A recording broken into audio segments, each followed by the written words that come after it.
People just wanted to have his darshan. Farmers believed Gandhi was sent by the king to solve their problems. लोग इतने ज़्यादा naive थे, इतने ज़्यादा innocent थे कि उनको लगता था कि ब्रिटेन के राजा ने उनको भेजा है उनकी प्रॉब्लम को सॉल्व करने के लिए. Gandhi's power was superior than English monarch as peasants believed. और वो ये भी विश्वास करते थे कि उस राजा से भी बड़ी गांधी की ताकत है. इन सब चीज़ों को के मैनिफेस्टेशन को या इन सब चीज़ों को अप्रूव करने के लिए अगर हम एग्जाम्पल्स देखें तो फर्स्ट एग्जाम्पल है सोर्स 2 में लोगों का जो बिलीफ था गांधी में, जो अंधविश्वास था कि those who opposed him found their houses destroyed and crop failing. लोगों ने ये भी र्यूमर फैला दिया था कि जो गांधी की बात नहीं मानेगा उसका रातों रात उसके घर जल जाते हैं और उसका जो खेती है वो खराब हो जाती है. दूसरा जो था कि Gandhi would rescue farmers from high taxes and oppressive officials. Gandhi में इतना ज़्यादा जादुई शक्ति थी, मिराकुलस पावर ऑफ गांधी जिसको कहते हैं सोर्स 2 का जो टॉपिक है, कि गांधी जो थे वो लोगों के हाई टैक्सेस और को कम करवा सकते थे ऑपरेसिव ऑफिशियल्स के against. And he would restore dignity and autonomy. जो लोगों की इतनी ज़्यादा सेल्फ रिस्पेक्ट ख़त्म हो गई ब्रिटिशर्स के आने से, इतनी गरीबी है, वो सब गांधी चुटकियों में दूर कर देंगे because Gandhi has miraculous power. ये ऐसा मानना था पेजेंट्स कम्युनिटी को या गांव के लोगों का, और ये हमें सोर्स 2 से इसका एग्जाम्पल मिलता है. और एक क्वेश्चन देखिए, बैक क्वेश्चन एनसीईआरटी का आपका जो चैप्टर में है, question number 1, how did Gandhi seek to identify with the common people. अभी हमने पेजेंट्स का दिया था, उसके पहले गांधी एज महात्मा हमने डिस्कस किया था. अब हम देखते हैं कि गांधी एक्चुअली कैसे एसोसिएट करते थे अपने आप को कॉमन पीपल से. गांधी ड्रेस्ड लाइक देम, ये थोड़ा रिपीटेटिव है उस क्वेश्चन से, फिर भी you should know. Gandhi dressed like them, जैसे वो धोती और लॉइन क्लॉथ, जो धोती और एक ऊपर दुशाला डालते थे. Gandhi spoke their language, he identified with common folk, empathized with them. He spent each day working on spinning wheel, that is charkha. Wherever he went, people adored him. People called him Mahatma, Bapu, etc. He was by caste a merchant, by profession a lawyer. But his simple lifestyle and work with hand identified him with laboring poor. तो ये जो line है आप ये introduction में डाल सकते हैं इस आंसर के, इस क्वेश्चन के आंसर के लिए. नेक्स्ट क्वेश्चन आपका आता है, in what way Gandhi transform the nature of national movement. हम इस पूरे चैप्टर को इसीलिए मैंने इसको क्वेश्चन वाइज रखा है ताकि आपको हर एक टॉपिक को समझने में और उसको एक दूसरे से अलग करके आइडेंटिफाई करने में आसानी हो जाए. क्वेश्चन वाइज हम सारे इवेंट्स को समझेंगे. यहाँ पे है गांधी रिडीम्ड, और इस क्वेश्चन को इस तरह से भी लिखा जा सकता है, Gandhi redeemed his promise he made in BHU speech in February 1916 how. ये आपका क्वेश्चन नंबर 8 आप देखें अगर बैक क्वेश्चन एनसीईआरटी का. इसका पहले हम इंट्रोडक्शन देखते हैं कैसे हम लिखेंगे. By 1922 Gandhi had transformed Indian nationalism. जैसा मैंने आपको पहले भी बताया कि इंडियन नेशनलिज्म को मास मूवमेंट बनाने का 1922 तक गांधी का जो एफर्ट था वो पूरा हो गया था. It was no longer a movement of professional and intellectual. Now thousands of workers, peasants and artisans also participated in it. Gandhi wore clothes like them and understood them and relate to their lives. ये सारे आप जो questions हैं ये आपको repetitive लगेंगे, लेकिन इनमें से कोई एक क्वेश्चन आएगा और ये सारी चीज़ें आपको लिखनी, ये इंपॉर्टेंट है आपके लिए, इसलिए इसको मैंने रिपीट किया है. His success in broadening the basis of nationalism was based on careful organization.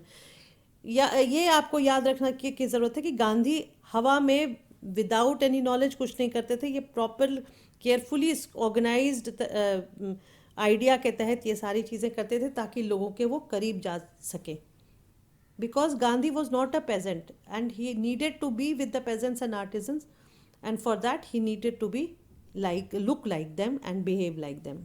अब हम देखते हैं कि गांधी के एफर्ट की वजह से कैसे अलग अलग ग्रुप्स जो थे वो अपने आप को उन्होंने, और अपनी प्रॉब्लम्स की वजह से भी अलग अलग ग्रुप्स ने कैसे अपने आप को नॉन कोऑपरेशन मूवमेंट में इन्वॉल्व किया.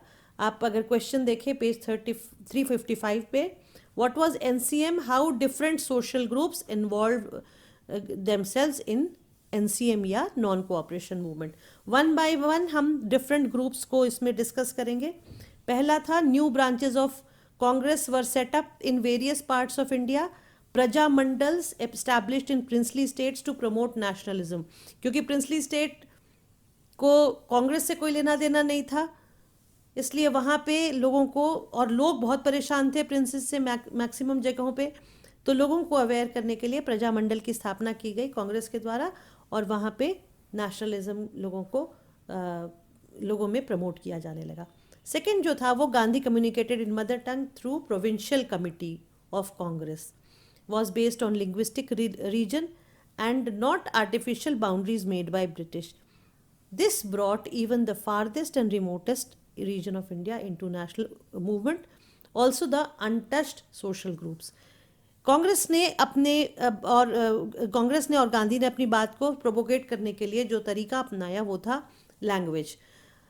ब्रिटिशर्स ने अपने कन्वीनियंस के हिसाब से इंडिया के स्टेट्स को या प्रोविंसेस को बांटा था, लेकिन अब जो ये लीडर्स थे ये इंडिया को लैंग्वेज वाइज डिवाइड करके वहाँ के लोगों को अब में अवेयरनेस फैला रहे थे नेशनल मूवमेंट का। अलग अलग लैंग्वेज को अलग अलग प्रोविंस के रूप में वो ट्रीट कर रहे थे, और बाद में भी आप जानते हैं कि इंडिपेंडेंस के बाद भी लिंग्विस्टिक बेसिस पे ही इंडिया के जो स्टेट्स हैं उनको बनाया गया या उसकी स्थापना हुई। और इससे फ़ायदा क्या हुआ कि दूर दूर काफ़ी रिमोट एरियाज़ में भी नेशनल मूवमेंट का जो असर था वो देखा जा रहा था यहाँ पे। थर्ड था, supporters of Congress and Gandhi were prosperous businessman, industrialist like GD Birla, Ghanshyam Das Birla उनका नाम था, who supported national movement, both poor and rich supported Gandhi. Fourth, growth of Gandhian nationalism, Gandhi के हिसाब का या उनके फार्मूला का जो नेशनलिज्म था वो भी, उसका भी ग्रोथ हो रहा था, यानी लोगों के बीच में अवेयरनेस हो रही थी, लोग ज़्यादा से ज़्यादा नेशनल मूवमेंट में अपने आप को इन्वॉल्व कर रहे थे, और उनके जो फॉलोअर्स थे उनका सबसे बड़ा इन्वॉल्वमेंट था या उनका सबसे बड़ा कंट्रीब्यूशन था गांधी नेशनलिज्म को फैलाने में। और इसका एग्जाम्पल देखें, between 1917 to 1922 highly talented Indians joined him, और इसमें एग्जाम्पल्स हैं किन लीडर्स के, महादेव देसाई, सरदार वल्लभ भाई पटेल, सुभाष चंद्र बोस, आचार्य JB कृपलानी,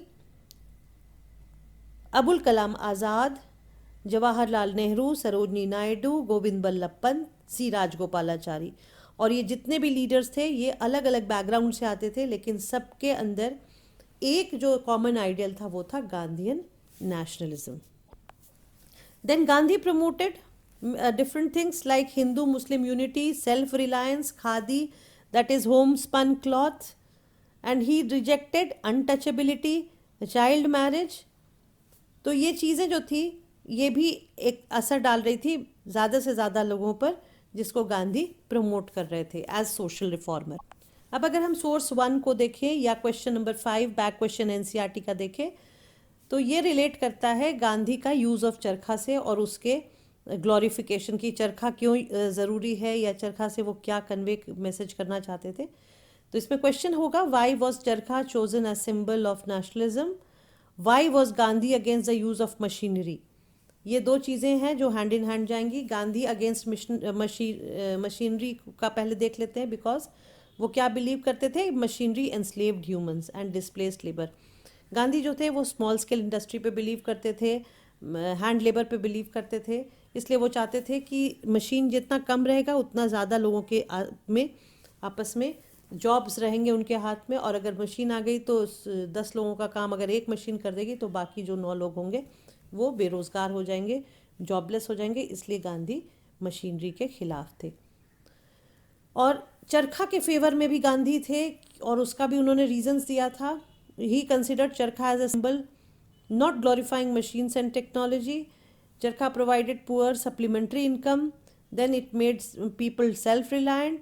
Then चरखा में बनने वाला सूत और उससे बनने वाली जो खादी थी, जो होमस्पन था, जो इंडिया का अपना क्लॉथ था, that checked and regulated weedy growth of machine, and dignity of labor was also seen as Gandhi always was spinning the wheel. Gandhi एक लॉयर होते हुए भी हमेशा चरखा चलाते थे। इससे वो प्रूव करना चाहते थे कि उनको हर तरह के काम का सम्मान है, यानी डिग्निटी ऑफ लेबर है।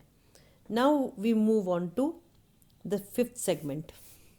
फिफ्थ सेगमेंट में आगे बढ़ते हुए हम गांधी के नेक्स्ट मेजर नेशनल मूवमेंट की तरफ चलेंगे, that is salt Satyagraha and civil disobedience movement. इसमें आप बैक क्वेश्चन नंबर 3 देखेंगे। Why did the salt law become an important issue of struggle. Gandhi जानते थे कि आफ्टर चौरी चौरा के बाद जब नॉन कॉपरेशन मूवमेंट को सस्पेंड कर दिया गया, तो 1922 के बाद गांधी जो को जेल हो गई उसके सिडिशन देशद्रोह के लिए। उसके बाद वो जब रिलीज होके आए तो उनका हमेशा आप एक चीज़ आपको गौर करना होगा कि गांधी जब नेशनल मूवमेंट नहीं कैरी आउट कर रहे होते थे तो सोशल रिफॉर्म के काम कर रहे होते थे। तो 1922 के बाद mainly he was doing many things, जैसे मैंने चरखा का या रिजेक्शन ऑफ चाइल्ड मैरिज या रिजेक्शन ऑफ अनटचेबिलिटी, इन सब का जो एग्जाम्पल दिया वो गांधी का part of social reform movement था। और उसके बाद अचानक एकदम से लेट 1920s आते आते 1928 ऑनवर्ड्स आते आते गांधी को फील होने लगा कि अभी फिर ब्रिटिशर्स ने सॉल्ट के रूप में लोगों को काफ़ी ऑप्रेस करना शुरू कर दिया है, सॉल्ट टैक्स के रूप में। तो इसमें उस गांधी के का एक रीज़न बन गया इसको बड़े मूवमेंट में उसको कन्वर्ट करने का, जिसको बाद में जाके सिविल डिसोबीडियंस मूवमेंट कहा गया। तो हम क्वेश्चन यहाँ रिपीट करते हैं, why did the salt law become an important issue of struggle. और उसके लिए हम background of salt Satyagraha discuss करेंगे, दैट इज सॉल्ट लॉ जो था वो, सॉल्ट सत्याग्रह जो था वो सिविल डिसोबीडियंस मूवमेंट का बैकग्राउंड बनना। Events before salt Satyagraha 1928 to 1930, कौन कौन से ऐसे इवेंट्स हुए जो मैंने आपको अभी बताया कि ब्रिटिशर्स जो थे वो सॉल्ट लॉ के रूप में या सॉल्ट टैक्स के रूप में पीपल ऑफ इंडिया को ऑप्रेस कर रहे थे। तो हम देखते हैं कि ये जो सॉल्ट लॉ ब्रेक किया गांधी ने, उसका बैकग्राउंड क्या था। सबसे पहला था 1928 में Simon commission, which was an all white commission sent from England to India to inquire into conditions in the colony, and Gandhi did not join but gave blessings to the people who were raising their voice against this Simon Commission. Go back Simon का नारा लगाया लोगों ने, और Gandhi direct नहीं उसमें involve हुए, लेकिन लोगों को उन्होंने इनकरेज किया, उनको ब्लेसिंग्स दी। सेकेंड जो था रीज़न सॉल्ट लॉ का जो बैकग्राउंड बना, वो था गांधी का जो पेजेंट सत्याग्रह इन बारदोली गुजरात इन 1928। थर्ड क्या था चेन ऑफ इवेंट में, दिसंबर 1929 में कांग्रेस सेशन लाहौर में कंडक्ट किया गया। एंड ये सिग्निफिकेंस इसका दो रीज़न की वजह से था। पहले जो था नेहरू का इलेक्शन हुआ, उसमें कांग्रेस प्रेसिडेंट के रूप में जो शो करता था कि now leadership was in young hands. और सेकेंड जो था वो पूर्ण स्वराज की घोषणा की गई, that was proclaimed by Nehru. As a result, on 26 January 1930, Independence Day was observed in Lahore itself. National flag was hoisted and patriotic songs were sung.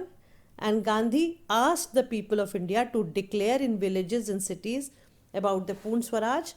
All meetings were held in the same way, in traditional way, beating of drums, spinning charkha, service to untouchable, reunion of Hindu-Muslim, and prohibition of liquor. All these took place, and people took pledge affirming freedom as inalienable right of the people of India against the British. तो ये तरीके थे जिससे उन्होंने गांधी ने लोगों को encourage किया उसको पूर्ण स्वराज को सेलिब्रेट करने के लिए। तो ये सब जो चेन ऑफ इवेंट्स थे ये ठीक they were just before the salt satyagraha. और अब आता है सॉल्ट सत्याग्रह बाय गांधी।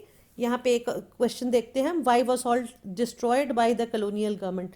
क्यों गांधी ने सॉल्ट सत्याग्रह किया या नमक आंदोलन क्यों उन्होंने किया? उसका बहुत बड़ा रीज़न था कि कॉलोनियल गवर्नमेंट जो थी वो सारा नमक जो था उसको डिस्ट्रॉय कर रही थी, in order to prevent use of salt by Indians who did not pay tax on it, and sometimes it was 14 times more than the cost of production of salt. It prevented public from manufacturing salt, nation's vital necessity. For example, in Konkan and Dandi, tons of salt was destroyed by the British. नमक Britishers कहते थे कि जो नमक हम बनाएंगे उसी को आपको खरीदना है और 14 टाइम्स ज़्यादा टैक्स देके खरीदना है, जबकि नमक जो था इंडिया में नेचुरल वे में कोस्टल रीजन्स में बनता था और काफ़ी इजीली अवेलेबल था, और सबसे बड़ी बात थी कि वो सबसे इंटीग्रल पार्ट ऑफ किचन था या फूड था। उसी को ब्रिटिशर्स ने उसी के ऊपर टैक्स लगा दिया। इस वजह से गांधी ने कहा कि इतनी बेसिक चीज़ को भी जब आप नहीं छोड़ रहे तो we are not ready to accept your decision and we will go for satyagraha. तो यहाँ एक और क्वेश्चन आता है, why did Gandhi considers the salt tax most oppressive. इसलिए गांधी ने कहा कि आपका जो टैक्स है सॉल्ट के ऊपर वो बहुत ऑप्रेसिव है। वाई? बिकॉज, और ये शो क्या करता था, गांधी का टैक्टिकल विजडम, क्योंकि सॉल्ट जो था जो वो सबसे बेसिक था और हर एक इंडियन किचन में यूज होता था, क्या गरीब क्या अमीर। For every Indian household salt was indispensable. Then people were stopped from making salt even for domestic use. State monopoly over salt was very unpopular and Gandhi hoped to mobilize mass against British rule, which deprived people of easy and valuable will. It also not making of salt, अगर लोग नमक नहीं बनाते तो it was depriving people of easy and valuable village industry.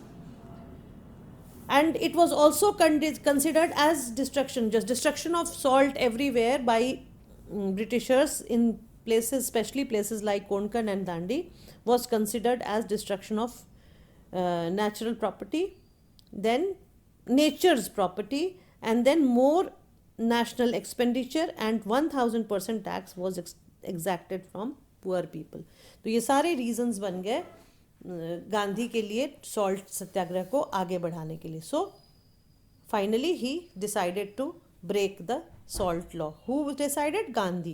Question will be, how did Mahatma Gandhi break the salt law? Gandhi gave advance notice of salt march but viceroy lord Irwin जो था उस समय था could not grasp its significance. उन्होंने पहले notice दिया, उसके बाद वो निकले साबरमती आश्रम से. On 12 March 1930 Gandhi walk from Sabarmati आश्रम टूवर्ड्स दांडी जहाँ पे सॉल्ट मैन्युफैक्चर होता था. ही रीच दांडी ऑन 6 अप्रैल 1930. एक महीने के बाद वो पहुँचे वहाँ पे, ऑलमोस्ट 1 मंथ के बाद, 6 days लेस. And he picked up fistful of salt and declared breaking of the salt law. वहाँ पे उन्होंने खड़े होकर नमक एक मुट्ठी उठा के डिक्लेयर किया कि मैंने सॉल्ट लॉ तोड़ दिया है. Parallel salt marches were conducted in other parts of country. ये उसको पॉपुलैरिटी को शो करता था गांधी के मूवमेंट की कि बाकी जगहों पर भी इंडिया में लोगों ने सॉल्ट लॉ को सिंबॉलिक तोड़ा. और ये इवेंट बन गया main event civil disobedience movement Gandhi का, जो एक mass movement, next mass movement था आफ्टर नॉन कोऑपरेशन मूवमेंट. तो यहाँ क्वेश्चन होगा, state the main features of civil disobedience movement. इसमें हम फीचर्स देखते हैं. They are not less than 13, almost 12-13 features हैं इसके सिविल डिसोबीडियंस मूवमेंट के. सबसे पहला, breaking of most widely disliked law in British India, that is salt law, which gave the British monopoly in manufacture and sale of salt. Second क्या feature था? Across large part of India, civil disobedience का feature हम कर रहे हैं. Across large part of India peasant breach the hated forest laws that kept them and their cattle out of forest. मैंने आपको पहले एक्सप्लेन किया था ये. Factory workers went on strike, lawyers boycotted British courts, students refused to attend government-run institutions, officials renounced government jobs and joined freedom struggle. Gandhi asked the upper caste to serve untouchables at Vasna, Gujarat, and how to amend their wrongdoings against untouchables. तो गांधी ने upper caste को गुजरात में वसना नाम की जगह पे लोगों को कहा कि अनटचेबल्स के लिए आप प्रोएक्टिव काम करना शुरू कीजिए. Then he asked people of all religion to unite. Then campaign in Bihar was conducted to withhold payment of chowkidari tax. Then in Bombay, saluting of national flag was also marked the civil disobedience movement. Then there was a boycott and picketing of liquor shops in Nagpur. Nagpur में शराबबंदी के लिए लोगों ने effort किया. Efforts were made to manufacture salt in Bengal, Bihar, Madhya Pradesh, Madras etcetera. Local level पर लोगों ने जहाँ जहाँ पे पॉसिबल था वहाँ उन्होंने नमक बनाना शुरू किया. Active participation of women like Kamala Devi Chattopadhyay in picketing of shops etcetera. तो यहाँ पे विमेन का इन्वॉल्वमेंट भी आ गया. सो ये मेजर फीचर्स थे सिविल डिसोबीडियंस मूवमेंट के, जो all over India they were happening. We covered almost many states of India in this answer. अब देखते हैं कि सिग्निफिकेंस क्या था सॉल्ट मार्च का. सिविल डिसोबीडियंस की जो बिगिनिंग थी सॉल्ट मार्च से, वो उसका सिग्निफिकेंस क्या था. The salt march was notable for 3 reasons. And what were these reasons, ये क्वेश्चन आएगा आपका. 3 मेजर रीजन थे जिस वजह से सॉल्ट मार्च का नाम आता है या उसको मार्क किया जाता है. First, it brought Gandhi to world attention as the salt march was covered widely by European and American press. Salt march जब शुरू किया था गांधी ने, तो उस समय तक गांधी इतने पॉपुलर हो चुके थे कि यूरोप के दूसरे पार्ट से और अमेरिका से press people had come, journalist had come to write about this movement. Then second was participation of women, जो NCM में मिसिंग दिख रहा था कि यहाँ पे विमेन ने काफ़ी एक्टिवली पार्टिसिपेट किया. First time in large number, like for example Kamala Devi Chattopadhyay, who was a socialist, persuaded Gandhi not to restrict the protest to men alone. Many women, including her, courted arrest. And third major significance क्या था salt march का? It was the salt march which forced British to believe that their rule won't last forever, and they would have to give some power to Indians at once. तो 2 चीज़ें Britishers को याद दिलाई गई. पहला तो आपका जो रूल है वो अब हमेशा के लिए नहीं रहने वाला, और दूसरा इमीडिएटली आप लोगों को, इंडियन लीडर्स को या इंडियंस को लेजिस्लेचर में पावर ग्रांट कीजिए. तो ये चीज़ें काफ़ी सिग्निफिकेंट थी related to salt march. Now let us move on to the 6th segment of our chapter. पिछले सेगमेंट में हमने लास्ट में पढ़ा था कि it was the salt march which forced British to believe that their rule won't last long and they would have to give some power to Indians at once. तो इसके बाद by 1930s many British politicians believed India needed some reforms like dominion status, and therefore RTC or Round Table Conference was convened to devolve some power to the Indians. जब Britishers को लगने लगा कि अब Indians को legislature में कुछ power देना पड़ेगा प्रोविंसेस में, तो उन्होंने राउंड टेबल कॉन्फ्रेंस को कन्वीन किया, उसको बुलाया इंग्लैंड में, to give away some power to the Indians. इसमें 1 by 1 हम क्वेश्चन देखेंगे. पहले मीनिंग ऑफ RTC, उसके बाद उसके डेट और उसके फीचर्स के बारे में हम पढ़ेंगे. तो सबसे पहले what was RTC. RTC or Round Table Conference was a series of conferences organized by British government to discuss constitutional reforms in India as per recommendation made by Simon Commission. वो Simon commission जो 1928 में आया था, उसने जो recommendations भेजे थे to look into the reformation, political reformation in India, उसको शेप देने के लिए राउंड टेबल कॉन्फ्रेंस बुलाया गया था. नेक्स्ट क्वेश्चन है when, on which dates, year these round table conferences were convened. सबसे पहला आंसर में first round table conference was called on 1 November 1930. It was headed by British Prime Minister Ramsay MacDonald, who belonged to Labour Party, attended by 57 leaders of British India and 16 members of princely states, and Congress did not attend due to involvement in CDM. तो इसमें पहला जो round table conference था, British prime minister Ramsay MacDonald उसको head कर रहे थे, जो लेबर पार्टी के थे. 57 लीडर्स थे ब्रिटिश इंडिया के, और 16 थे प्रिंसली स्टेट्स के मेंबर्स. कांग्रेस के कोई भी मेंबर इसलिए नहीं थे क्योंकि कांग्रेस पार्टी उस समय सिविल डिसोबीडियंस मूवमेंट में इन्वॉल्व थी, और इसका जो रिजल्ट था वो फ्यूटाइल था. There was no outcome of this first round table conference and it failed. Then जनवरी 1931 में गांधी को रिलीज कर दिया गया जेल से, and he had a long meeting with viceroys, जिसको गांधी अरविंद पैक्ट का नाम दिया गया. तो गांधी अरविंद पैक्ट के टर्म्स क्या थे? 3 टर्म्स थे, मेनली 3 उसके फीचर्स या 3 टर्म्स एंड कंडीशंस थे. पहला था civil disobedience movement will be called off, second all prisoners would be release, and third salt manufacture allowed along coast. Indians को कहा गया कि वो जल्दी से जल्दी सिविल डिसोबीडियंस मूवमेंट को ख़त्म करें, उससे उसके बाद उनके प्रिजनर्स को जो उनको अरेस्ट किया गया था इंडियंस को, उनको छोड़ दिया जाएगा, और ब्रिटिश जो थी गवर्नमेंट है वो सॉल्ट मैन्युफैक्चर को अलाउ कर देगी along the coast of India. Now another question is who criticized Gandhi of impact and why?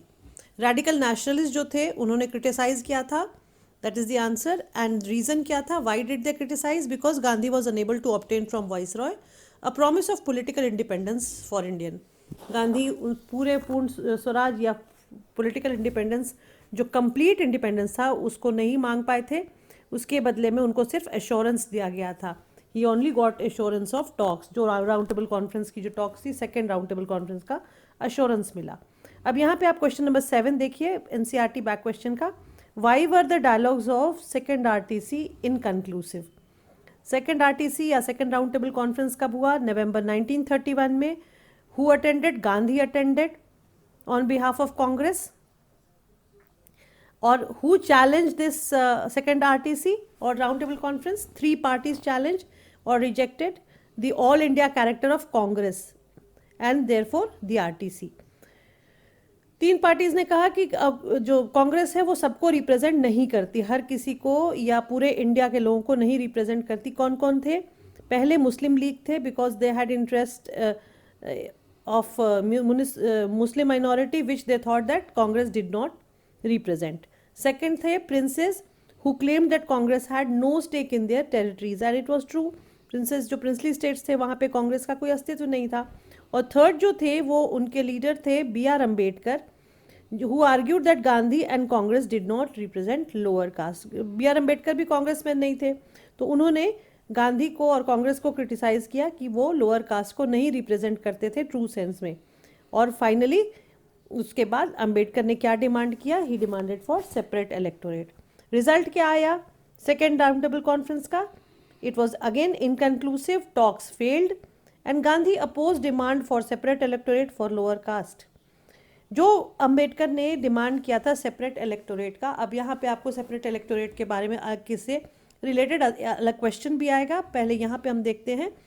Gandhi ने उसको अपोज किया लोअर कास्ट के लिए, उसका रीज़न था it would prevent lower caste, according to Gandhi, it would prevent lower caste to integrate in mainstream society and it would segregate them from other caste Hindus.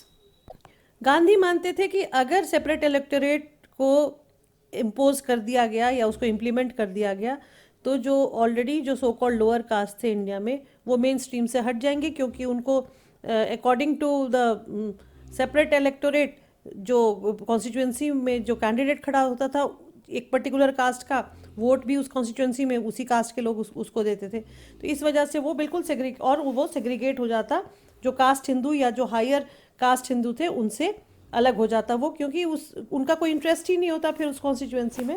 इस वजह से गांधी ने उसको रिफ्यूज़ कर दिया या रिजेक्ट कर दिया।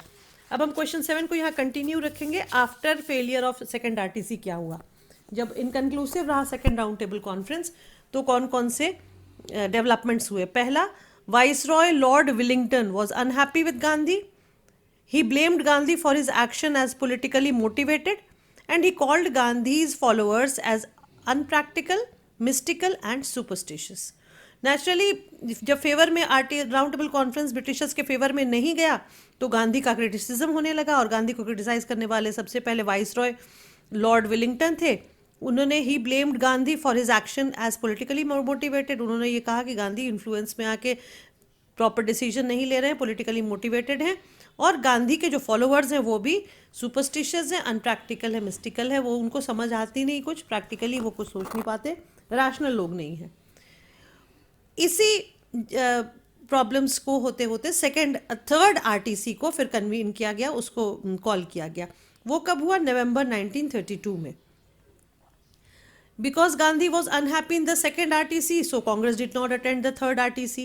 Labour Party did not attend and only 46 people attended third RTC और राउंड टेबल कॉन्फ्रेंस। और इसका आउटकम क्या हुआ? जहां कांग्रेस भी नहीं थी, लेबर पार्टी के मेंबर्स भी नहीं थे, अलग 46 लोगों ने अटेंड किया और उसका आउटकम क्या हुआ? 2 मेजर आउटकम हुआ थर्ड राउंड टेबल कॉन्फ्रेंस का। पहला, white paper issued by British government, and on this basis of white paper government of India act was passed.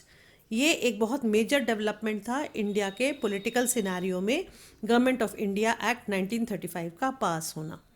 Dear students, अगर मेरा वीडियो पसंद आया हो तो इसे अपने फ्रेंड्स के साथ शेयर करें, लाइक करें और चैनल सब्सक्राइब करें। Thank you.